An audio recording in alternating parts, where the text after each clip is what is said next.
Right over here, guys. And we're gonna do a little boxing video, something simple.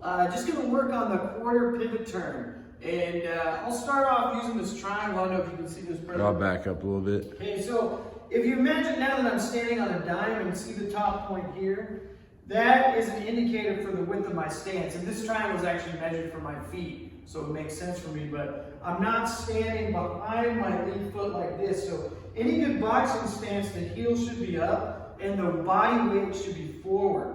Okay, and this can be used for evasive footwork, but it's also a good way to start setting up counters.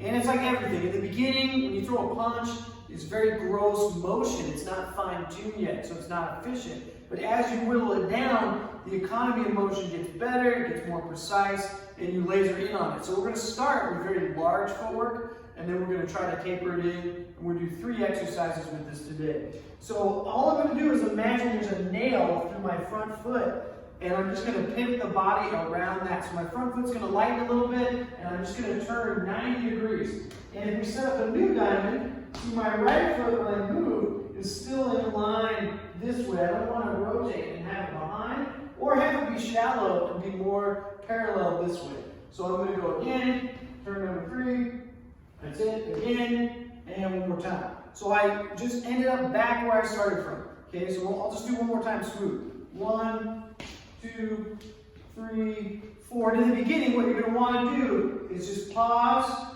fix your stance, adjust your footing, and then go again. Okay, my heel down. Oh, I went too far. Just adjust whatever you need. Okay, the next thing you want to notice is I'm just moving from my feet and everything in one piece. You don't want to have to throw your head to shift your weight to make the leg move.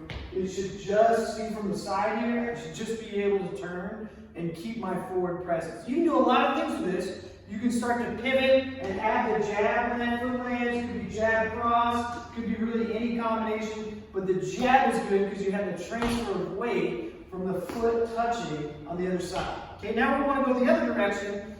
This is a little more challenging for people because my stance is open this way, moving towards my rear shoulder if you're right-handed. This feels pretty easy for most people. To go the other way, I need to swing the back leg around. And that's when I tend to see a lot of head movement from people. I just want to turn the body and move that foot. And the same thing, see, look at my stance. I still want to be shoulder width and have a good position wherever I land. The same thing, you can stick it and fire the jab, whatever it is that you're going to do. So that's the quarter pivot turn. Okay? Generally, if somebody's in front of you and they move to the side, a lot of times that can be what this is used for. It could be that I took a half step, I hit the guy, or my partner, opponent, whatever, they start to travel, and I keep up with them by continuing to move offline so I'm not fighting somebody head-on dead center. But the most common one, you can watch any boxing match, you'll see this, is somebody's trying to slip and counter, the other person's moving, and what happens? They move together almost in unison, so they're squared up again. So this is really valuable footwork for all your evasions and everything, but we have to start it stationary, so the stance is precise, your weight distribution is precise, and all that stuff, okay? So that's forward and backwards, forward and reverse, or left and right directions. The next thing you want to do is, it's easy if you're at home, just grab an object, and you're going to set it on the floor at the center point where your foot was. So now what I'm going to do, again, I don't necessarily want to add a lot of head movement in, we could. I'm just going to take a half step, so my back is not going to move. And now I'm even with the object. So that's now where I'm going to turn. That's it. So step, turn, step and turn, step and turn. And now it's still 4 quadrants, but now I'm doing this little half step around. So this is called a cutoff step, because imagine somebody's southpaw, this is their lead leg, and I'm stepping over that thigh to get around and creating a barrier at the same time. And it also lets you travel a little further distance as well. So I'm just going to step and turn, step and turn, step and turn. Okay, if I'm going to go the other direction, my back foot now needs to take a pretty good step, and my front foot is going to slide in line with the object. So again, I don't want to like shift my weight. I just want to move to that quadrant. That's it. And over time, you're going to get way more precise on this. You can obviously, you can still add in more punching and everything like that. Okay, the last one, and you can do it with the cutoff step as well, is to whittle the quarter turn down to 8 sections. So you think of like pizza. It's like in 8 quadrants if it's good New York style pizza, right? Okay. So it's going to be hard to see until I get around to the side. But now see, I'm right on this diagonal line. I didn't go in a quadrant. So I'm good. Now I'm even up with the 90 degrees. Now I'm on the 8th. Now the quarter. Now the quadrant again. So see, I'm right on that triangle on that 45-degree angle. So your steps are going to be a lot smaller. So this one typically takes a little more practice to develop the precision with it. Why do you want 8 steps instead of quarters, Eric? Because it's more likely, because the movements are usually a lot smaller, like many steps. You want to create angles on your opponent too. Exactly, So yes. When you're creating an angle on somebody, it's much more obvious, like I'm just going to exaggerate here. If I step and like turn like this, you're even. Yeah, my opponent or my partner, they're going to square up with you. You're going to miss your opportunity to counter a lot of the time.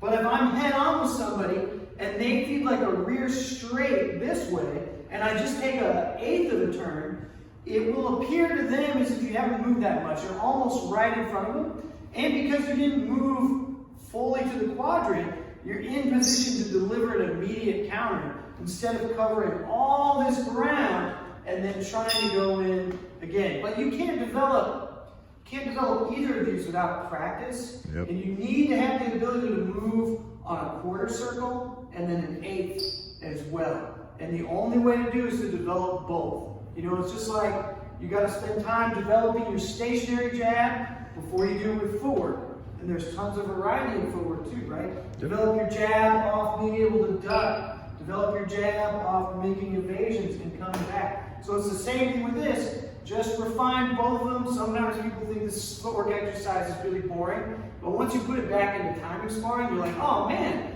I'm on an 1/8 here. Oh, I'm on a quarter. These turns are going to start happening where you just see them in sparring all the time. And watch any boxing match, anybody good, any fight. Canelo, if you saw him fight last week, was it Smith? Yep, Colm Smith, that's right. He decimated him.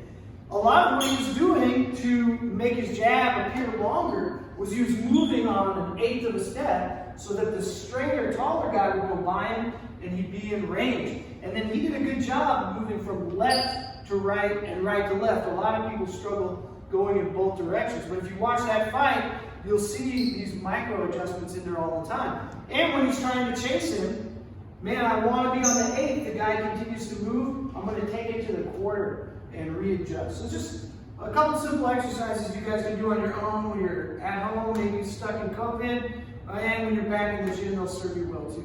All right, Warriors, thanks for watching. We're out. Warriors out.